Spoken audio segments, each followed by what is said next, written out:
विकर्ण विकर्ण कितने पे काटेंगे आप इसके? अब हमें बनाना था वर्ग का क्षेत्रफल। वर्ग का क्षेत्रफल इसको आप आयत के फार्मूले से जोड़ लीजिए। वो कैसे? लंबाई गुणा चौड़ाई। अब वर्ग में क्या है? इसकी लंबाई और चौड़ाई बराबर है ना, तो यहाँ भी लंबाई और यहाँ भी लंबाई।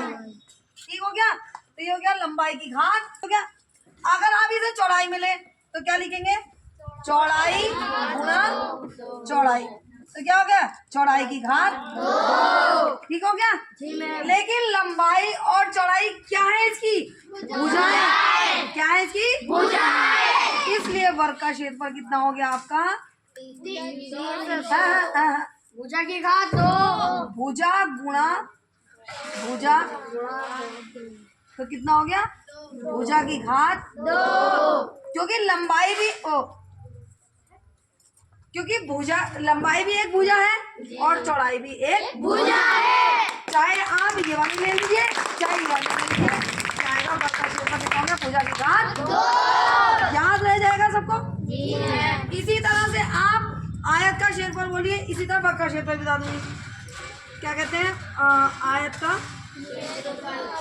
इसी से एक फॉर्मूला याद कर लीजिए, दूसरा अपने आप याद हो जाएगा। क्या है उसका फॉर्मूला? 2 लंबाई प्लस चौड़ाई। यही है? जी मैम। अब हमें क्या करना है? वर्ग का क्षेत्रफल। वर्ग का क्षेत्रफल सॉरी माप है ना ये। अब वर्ग का परिमाप क्या आएगा? वर्ग का परिमाप। ठीक, वही करना हमें, यही फार्मूला। 2 की जगह 2, लंबाई भी वही है और चौड़ाई की जगह क्या लिख सकते हैं हम? लंबाई। तो 2 लंबाई प्लस 2 लंबाई कितने हो गए? 4 लंबाई। और लंबाई क्या है हमारी? भुजा। तो कितना हो जाएगा? 4 गुणा भुजा। ये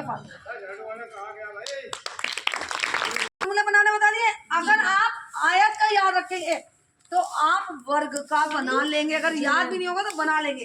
आयत का परिमाप क्या था? 2 लंबाई प्लस 2 चौड़ाई। वर्ग का परिमाप हुआ 2 लंबाई प्लस चाहे चौड़ाई। चाहे चौड़ाई 2 बार ले लो, चाहे लंबाई।